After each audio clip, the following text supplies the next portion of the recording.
রমজানের আগে ফেব্রুয়ারিতে ভোট আয়োজনে প্রধান উপদেষ্টার কার্যালয়ের চিঠি পেয়েছে নির্বাচন কমিশন। এরপর আরপিও সংশোধন সহ কয়েকটি গুরুত্বপূর্ণ বিষয়ে সিদ্ধান্ত নিতে বৈঠকে বসেছে কমিশন। বুধবার রাতে নির্বাচন আয়োজনের প্রস্তুতি নিতে ইসিকে চিঠি দেয় প্রধান উপদেষ্টার কার্যালয়ে। এ বিষয়ে আরও জানবো, আমাদের সাথে নির্বাচন কমিশন কার্যালয় থেকে যুক্ত হচ্ছেন স্টাফ রিপোর্টার রেদওয়ানুল হক। রেদওয়ান, আপনি ব্রিফিংয়ে ছিলেন, দীর্ঘক্ষণ ধরেই নির্বাচন কমিশন ভবনে রয়েছেন।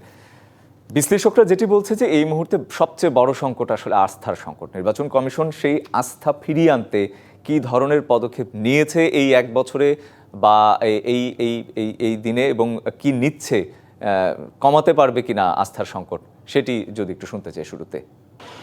রঞ্জন, আসলে আপনি যেই কথাটা বলেছেন, নির্বাচন কমিশনের যে বিভিন্ন কর্মকর্তারা যে ঠিক এই বিষয়টিকে সবচেয়ে বেশি গুরুত্ব দিচ্ছেন। তারা বলছেন যে যেহেতু রাজনৈতিক দলগুলোর পক্ষ থেকে লেভেল প্লেয়িং ফিল্ড নিশ্চিত করার একটি জোরালো দাবি রয়েছে, তো তারাও চাচ্ছেন যে রাজনৈতিক দলগুলোর যাতে আস্থা আনা যায়। আপনি শুনেছেন যে প্রধান নির্বাচন কমিশনার ইতিমধ্যে বলেছেন যে ফেব্রুয়ারিতে নির্বাচন আয়োজনের জন্য যাবতীয় সকল প্রস্তুতি তাদের সম্পন্ন হয়েছে। এই মুহূর্তে তাদের যে কাজটি সেটি হচ্ছে যে আইনের কিছু সংশোধনের কাজ রয়েছে, যে আরপিও সংশোধন হওয়ার বিষয়ে আলোচনা এখন হচ্ছে।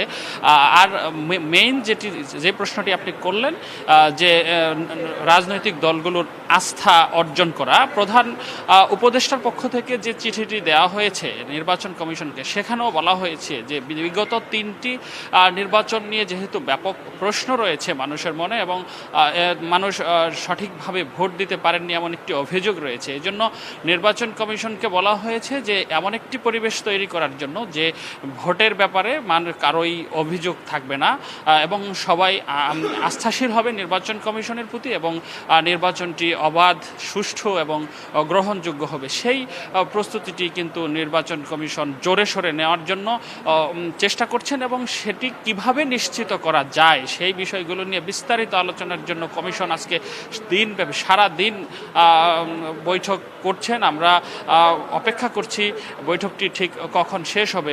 বৈঠক শেষ হলে এখানে একটি ব্রিফিং হওয়ার কথা রয়েছে, এবং তখন আমরা জানতে পারবো যে আসলে আগামী নির্বাচনকে ঘিরে নির্বাচন কমিশনের আসলে কি পরিকল্পনা রয়েছে, এবং গণপ্রতিনিধিত্ব আদেশে কি সংশোধন আনা হলো।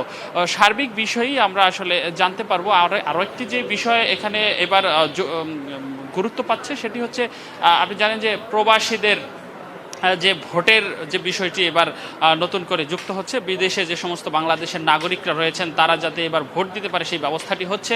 ইতোমধ্যে কিন্তু তাদেরকে ভোটার তালিকা অন্তর্ভুক্তকরণের প্রক্রিয়াটি শুরু হয়েছে। সেই বিষয়গুলো নিয়েও কিন্তু বিশদ আলোচনা হচ্ছে, যে নির্বাচন যেহেতু চলে আসছে, দিন ফুরিয়ে যাচ্ছে, তো কিভাবে তাদেরকে একটি ভোটার তালিকার আওতায় আনা যায়, এবং তাদের ভোট গ্রহণ প্রক্রিয়া সম্পর্কে তাদেরকে সচেতন করা, এবং সেই প্রক্রিয়াটি কিভাবে বিশ্বের বিভিন্ন দেশে ছড়িয়ে দেওয়া যায়, সেই পুরো কাজটি আসলে কিভাবে সম্পন্ন হবে সেই বিষয়টিও কিন্তু অত্যন্ত গুরুত্বের সঙ্গে এখানে দেখা হচ্ছে। একই সাথে আরেকটি বিষয় যেটি আমরা আজকে সারাদিনই শুনতে পেয়েছি এখানের যারা কর্মকর্তা আছে তাদের কাছে, যে আপনি জানেন যে আগামী নির্বাচনে বেশ কিছু নতুন দল এখানে যুক্ত হচ্ছে, ভোটে আসছে, এবং অনেকে আবেদন করেছে, হয়তো সামনে কিছু দল নিবন্ধনও পাবে। সব কিছু মিলিয়ে এবারের নির্বাচনটি যেহেতু যারা অংশগ্রহণ করছেন সেখানে কিছু ভেরিয়েশন আছে, সেই জায়গাটিকে মাথায় রেখে এবং বিগত সময়ের যে অভিযোগগুলো রয়েছে সেই অভিযোগগুলোকে সামনে রেখে